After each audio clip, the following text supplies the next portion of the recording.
আমার নাম সবুজ। আমি জুম এক্সটেক মানে 125 গ্রে কালারটা চালাচ্ছি। তো প্রথমে একটু ব্রেক নিয়ে একটু কনফিউজ ছিল, পরে 400 কিলো চালানোর পরে ব্রেকটা ইজ ভেরি নাইস।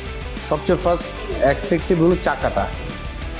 এই ভ্যালুতে, এই প্রাইজে, এই ফিচারে, প্রাইজে এত বড় চাকা কোনো ওটাতে নাই।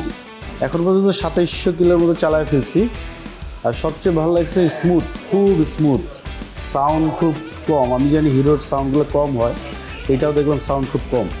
হাইওয়ে রোডে যাওয়া হয়েছে, ময়মনসিংহ রোডে, সুন্দর ব্রেক ট্রেক, অল ইজ ওকে। আমার আসলে আমি কনসাল্টিং করি, তো আমার 4-5টা অফিস, গুলশান, এদিক ওদিক টোটাল পার ডে আমার 60-70-100 কিলোর মতো চালানো হয়। আমি জানি না আমরা যেভাবে চালাই, আশেপাশে এই পর্যন্ত আমাকে 10-12 জন বলছে কত দিচ্ছে, কেমন পড়ছে, কত পড়ছে, দেখতে সুন্দর। তো আই থিঙ্ক ওইভাবেই আপনারা আমার বলতে হবে না, এমনি কিনবে যা বলছি। আর প্রাইসটা ইজ ভেরি গুড। প্রাইসের কারণে ফিচার হিসাবে প্রাইস অনেক কম। এটা আমার মনে হয় যে লোক কিনবে সে ফিচার দেখে কিনা উচিত।